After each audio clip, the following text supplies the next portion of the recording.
Hi everyone, myself Satya, Department of Mathematics, SNS College of Technology, Coimbatore. In today's class, we are going to have the topic Leslie model. So through design thinking concept, we are going to have the topic Leslie model.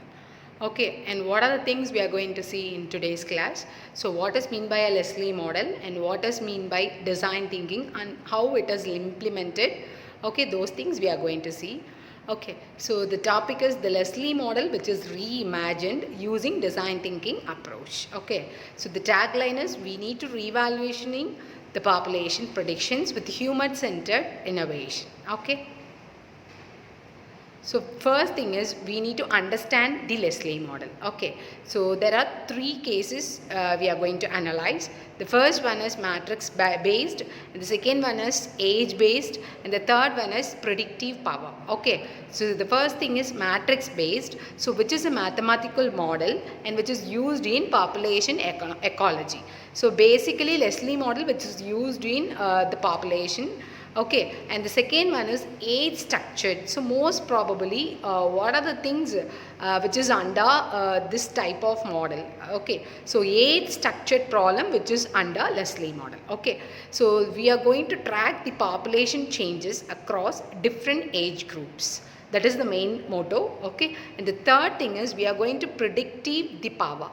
So which is going to forecast the future population sizes and the compositions. Okay.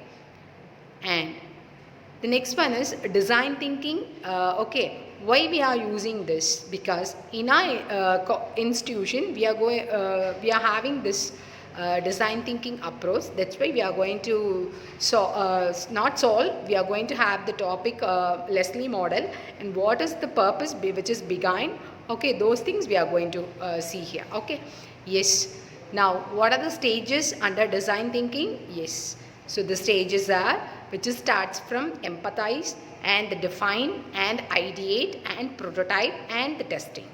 Okay, now in our case, the case is what? A Leslie model. Okay, so for Leslie model we need to empathize. Okay, what is the purpose which is behind why we need that model. Okay, so under customer's perspective, what are the empathy part we are having. Okay, so for that we need to understand the user's needs and the challenges. Okay, that is called empathize. Okay, and we need to narrow down the problem statement. We'll have lot of problems. Okay, so we need to narrow down the problem statement. That is called define part. Okay, so clearly we need to articulate the problem statement. Okay, yes, in the next stage we are going to have more number of ideas. Okay, so for that we need to brainstorm the creative solutions without any judgment. Okay, what are the solutions you have? Okay, you can add all the solutions, right? And prototype. So we will have more number of solutions. Among that we are going to have one solution which is comfortable and optimized. Okay, in all the ways it should be okay. Okay, then only we are going to proceed with prototype. We are going to choose one idea. For that we are going to make a prototype. So we need to build the tangible representation of solutions. Okay, and in the last stage we are going to gather the feedback, and if it is not okay, the feedback which is not okay or the solution which is not okay, then again we need to redefine the solution. Okay, because we had more number of solutions, right? We will have some ideas, right? If one idea which is not okay or which is not comfortable, okay, you are going to proceed with some other idea. Okay, it is an iterative procedure. Okay, yes, this is called design thinking. So the next thing is phase 1. So in phase 1 we are going to empathize and define. Okay, so in this case we are going to uncover the population realities and their needs. Okay, so stakeholder interviews, this is the main thing. Okay, so we are going to engage the ecologists and policymakers and community members to understand their perspective on population dynamics and the management. And the second thing is data synthesis.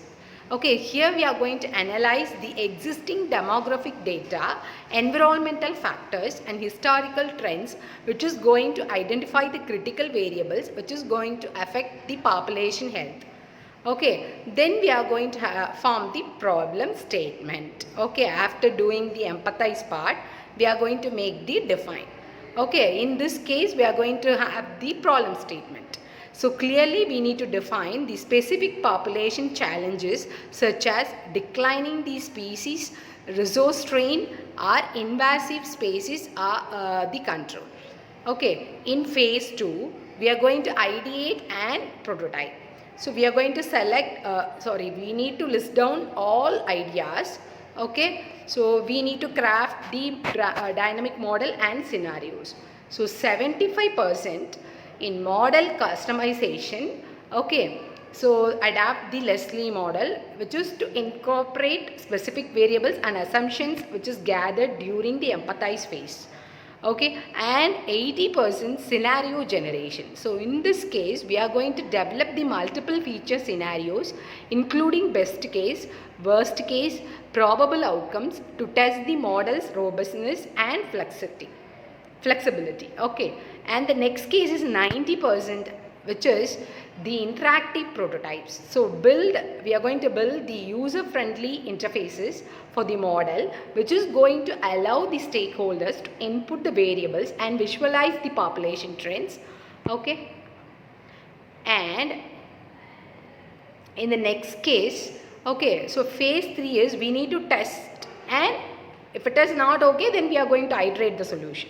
Okay, so which is going to validate and refining the predictions with feedback.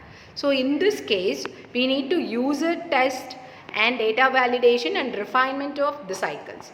In user testing, present model prototypes to stakeholders, gathering feedback on usability, accuracy or relevance of predictions to their specific needs. Okay, and the next thing is data validation, which is going to compare the model outputs with real world data and expert opinion, and which is going to identify the problems and the areas for improvement. Okay, and the refinement of cycle is iterately we are going to adjust the model parameters, algorithms and visualization, which is based on the feedback. That is going to ensure the model which is robust and valuable. Okay. Next one is we are going to have this case study, which is wildlife conservation. So in this case, how Leslie model which plays the major role, that is we are going to see here. Okay, so applying design thinking to wildlife conservation planning. So the first thing is empathize and define. Here we are going to identify the critical habitats and threats to a specific endangered species through field research and community engagement. And the next thing is ideate and prototype. So for this case, we are going to develop a custom Leslie model to simulate the population growth under different conservation strategies. Example, anti-poaching measures, habitat restoration. And the next thing is test and iterate. So we are going to validate the model with local conservationists, leading to optimized resource allocation, and which is projected 15% increase in the population growth for 5 years. So from this we got the points. We need to enhance the accuracy, and it should be a user-centric design, and it should be innovative catalyst. So from this, the Leslie model, which is combined with design thinking, which offers a powerful new lens for predictive modeling, moving beyond static predictions to dynamic and empathetic solutions. Thank you.